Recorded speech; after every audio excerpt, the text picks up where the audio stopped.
Hello everybody, welcome back to the channel. So in today's video, I do want to speak about the confirmed targets for this summer. We're not going to be talking about exactly who Barcelona is going to be going for because as of now, everything is very, I would just say murky, a little blurry. We don't know exactly who Barcelona is targeting. We can go back over the past 9 to 10 months and look at the reports on who Barcelona exactly is targeting. But as of now, I think that with the amount of players that have really rised up, like Eric Garcia, like Frankie, the fact that we have Casado and Bernal coming back very soon, the fact that Rafinha is doing very well, it does change the whole sporting project of Barcelona moving forward. And I believe that the targets are going to look much different going into this summer of 2025 compared to the summer of 2024, because a lot of players, once again, they have really rised up to the occasion. They have showed why they are Barcelona material. So I expect to see Barcelona go up to players that are going to be players that we never heard before. It could be Grimaldo, it could be Frimpong, it could be Nico Williams, it could be Leao, it could be a lot of players, maybe Erling Haaland, Rashford, it could be, I don't know, Mason Mount, Salah, Van Dijk, who knows. But as of now, there's going to be 3 areas of concern right now for Hansi Flick and Deco, and that is point number 1, the right back position, the left wing position, and the center back position. What has been debunked has been a new goalkeeper. So Barcelona is not going to be looking for a Szczesny replacement, a Ter Stegen replacement. They believe that as of right now, Szczesny and Ter Stegen is it. Like, this is going to be our brand new goalkeeper options going into the next season. For Iñaki Peña, most likely he's going to be out. There's like a 50% chance that he will be leaving and going to a different club. But right now, Barcelona are very interested in staying with Szczesny, and they're satisfied with what Szczesny brought in the past 7 months. And so let me know in the comment sections down below. Do you guys believe that Szczesny and Ter Stegen are both good enough to really be our options for the goalkeeper position? And do you feel satisfied? Do you feel safe? Because to me, I feel safe. I feel okay.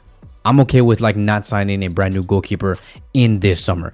If there was ever a goalkeeper that should replace either Ter Stegen or Szczesny in the future, I would say it's Kochen from La Masia. So besides that, going back to the confirmed targets, Barcelona do want to reinforce the right back position, the left wing position, and the center back position. We're like Barcelona are not going to be signing a right winger or a striker this summer, nor a CDM, nor a central midfielder. Remember, a lot of things have changed in the past 9 months. Because of Bernal and Casado's emergence, we're no longer looking for a brand new CDM. Because of Yamal and Tony Fernandez, the fact that they're really rising up, they're no longer looking for a right winger. They're no longer looking for a striker as well, because Ferran Torres rised up to the occasion and he's scoring goals. He is effective. So my best bet, okay, and this is not like factual, I'm just speculating. All of this is just me thinking about who Barcelona might potentially go for when it comes to these 3 positions. My best bet is going to be for the right back position. It is Frimpong. It has to be Frimpong because I just can't think of anybody else. I know there might be some other players out there, like for example, there's this guy that does, there's this guy in Mallorca. I forgot what his name is. He's a right back. He's a player that is very passionate. Every time he has to face Vinicius, very passionate, right? Once again, he represents Mallorca. He's a great right back. I remember seeing him, but I would say that Frimpong is the ideal one because it allows us to go to the 3-5-2 formation, which is something that I believe Hansi Flick will implement going into the next season. That is going to be for a whole other different conversation on why I believe a 3-5-2 formation is very much likely, and it does have something to do with having more defensive balance because of the amount of goals we have allowed this season. We have scored a lot, but we also conceded a lot, and especially in the second half of the season. But once again, that is for a whole other different conversation. As for the left wing position, I'm going to just say Nico Williams. I know, look, bro, I know that you guys are probably like, bro, what is your obsession with Nico Williams? Like, why Nico Williams? There's better options. First things first, okay, we have to keep this in mind. Nico Williams is not expensive, okay? He's 60 million euros and nothing more. If we want to look for a real left winger, somebody who is like a real threat, like Leao or like a Musiala or something like that, it's not possible. It's not feasible. It just doesn't make any sense. Like, the most realistic left winger that we can buy in this upcoming summer transfer window, it is Nico Williams and nothing more. And that is why I always push the signing of Nico's, because there's a huge probability. Obviously, if you ask me, who would you want without like the financial constraints? Obviously, I would tell you Musiala, like pay 180 million euros for Musiala. I would tell you that, but that's delusional. That's being stupid. That doesn't make any sense. How the hell is Barcelona going to afford a player like Musiala and pay 180 to 200 million euros? It's stupid. So like, why even say stuff like that? Like, obviously, yes, I would like that, but what's feasible and what's realistic is Nico Williams. And sportingly, it also makes sense, right? With Yamal, with Ferran, he knows these players. And most importantly, I'm tired of hearing these conversations about how like, oh, this player's not going to do well because look what he did this season with X club or that club or whatever. Look, if there's something that we have to know about Hansi Flick is that he can improve these players. He can improve anybody. He can further the numbers. If we saw Rafinha's numbers skyrocket, Lewandowski's numbers skyrocket, Lamine Yamal's numbers skyrocket, Pedri, Frankie, Kubarsi, Balde, all their numbers skyrocket in terms of assists, goals, key passes, etc. What makes you think that he can't do that with Nico Williams? Hansi Flick can get the best out of Nico Williams and make him become one of the best left wingers and one of the most feared left wingers in the world, and put his stats to maybe 12 goals and 18 assists in one season. Hansi Flick has that in him.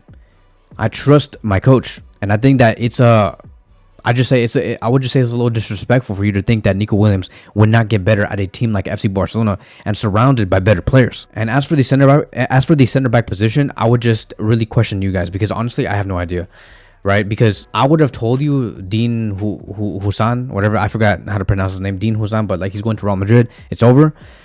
But in terms of the center back position, like any other options, I cannot tell you. I have no idea. I would tell you Ta as well, but it looks like Ta's going to Bayern Munich. So there goes him. There goes Dean. There goes all of these other center back, like Van Dijk. No, it doesn't make any sense. Financially, it doesn't make any sense. I would tell you Bastoni. I would like to see Bastoni in my back line because he's 6'2". He's very tall. He's physical. He wins all the aerial duels. He knows how to make interceptions. He's very fast. I would tell you Bastoni, but like it's not feasible. It's not financially. You just cannot do it. So Bastoni to me is the ideal one, but it's not going to happen because it's just too much money. So I want to ask you guys this: who do you believe should be our next center back signing going into the summer? Now knowing that Ta, who was going to be our main reinforcement, is not going to be coming to FC Barcelona no more. Or are you okay with Andreas Christensen coming back and just saying, we're just going to work with this? With Christensen, Araujo, Kubarsi, and Inigo Martinez going into the next season, and maybe Eric Garcia if he is available. And we do have a couple of sources claiming that FC Barcelona wants to sign a center back in case Ronald Araújo does leave. So for sure, if Araujo leaves, Barcelona will go for like anybody to reinforce the back line. They're going to be gaining around 65 million euros for the sale of Araujo because that is his release clause. I would ideally like to see Barcelona use that 65 million euros and put that towards a player like Bastoni. But once again, that's going to be for a whole other different conversation. I would love to tell you guys why Bastoni would fit at Barcelona right now, but I don't want to make this video too long because I know that you guys are not fans of having 20+ minute videos. The last thing that I do want to say is about Ferran Torres. Ferran Torres is going to be out for the rest of the season. He apparently has gone through like an injury or something crazy like that. I believe it does have something to do with his appendix. So yeah, he had surgery last night. It was successful, but he's out for the next like 5-6 weeks, which means that he's out for the rest of the season. He's not going to play in tomorrow's match, meaning that his season is over. Lewandowski is going to be relied on for the next 3 matches. And Hansi Flick even confirmed in the press conference, and he stated Lewandowski is in good condition and of course ready to play. Yes, there is nothing else to add, so expect Lewandowski to be starting in the front line. Not Ferran Torres. Is unfortunate because he just had 3 assists against Real Madrid, but it is going to be Lewandowski with Rafinha and Lamine Yamal. So that is it. That is going to be wrapping up today's video. Thank you guys so much for watching, and I will see you guys in the next one.